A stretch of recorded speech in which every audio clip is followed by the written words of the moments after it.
दिल्ली मिल्कीपुर में बीजेपी की जीत, गोरखपुर में जश्न।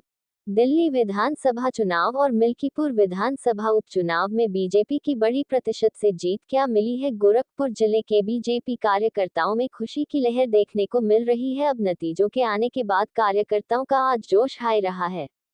ज्यादातर सीटों पर मिली जीत और मिल्कीपुर में बड़े अंतर से जीत बीजेपी प्रत्याशियों के लिए मील का पत्थर साबित हुआ है, क्योंकि विपक्षी जिस तरह से बीजेपी को महाकुंभ को लेकर हमलावर रही, मगर बीजेपी को जनता पर भरोसा रहा और आज जीत हासिल हुई।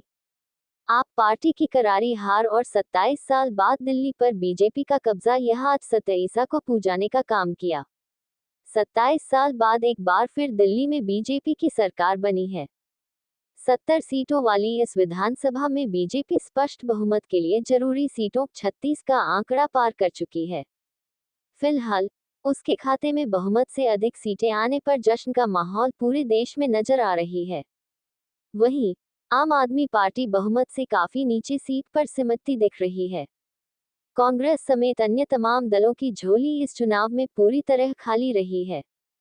वहीं आपको बता दें कि भारतीय जनता पार्टी के शीर्ष नेतृत्व में कार्यकर्ताओं की मेहनत और संघर्ष का जीत यह नतीजा बताया है। गोरखपुर के कार्यकर्ता दिल्ली से लेकर मिल्कीपुर चुनाव में दिल जान लगाकर जनता के बीच में भारतीय जनता पार्टी के पक्ष में मतदान करने की अपील किया था। निश्चित ही दिल्ली की ऐतिहासिक जीत हुई है। 27 सालों के बाद भारतीय जनता पार्टी के नेतृत्व में फिर सरकार बनने जा रही है। दिल्ली की जनता ने नरेंद्र मोदी जी के विकास के मॉडल को स्वीकार किया है, क्योंकि जिस प्रकार से दिल्ली के अंदर अराजकता थी, गुंडई थी, वहाँ आम आदमी पार्टी के नेताओं के गलत कार्य थे, कब्जा करना, इधर ऑफिसों में किसी प्रकार अधिकारियों को काम नहीं करने देना, उनका पूरा उद्देश्य था कि दिल्ली के विकास को कहीं न कहीं रोक के रखना।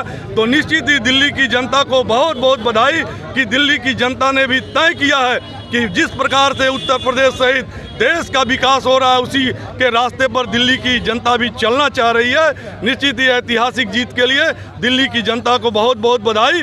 और मिल्कीपुर विधानसभा में जिस प्रकार से ऐतिहासिक जीत भारतीय जनता पार्टी के प्रत्याशी की हुई है, यह एक साफ संदेश है कि 2027 में पुनः योगी आदित्यनाथ जी के नेतृत्व में उत्तर प्रदेश के अंदर एक प्रचंड बहुमत की सरकार बनने वाली है। क्योंकि अयोध्या के राजा तो केवल राम हो सकते हैं, वहाँ का सांसद राजा नहीं हो सकता है। जैसा कि अखिलेश ने कहा था, अखिलेश यादव के मुंह पे आज वहाँ की मिल्कीपुर की जनता ने तमाचा मारने का काम किया है कि यदि अयोध्या किसी की है तो प्रभु राम की है।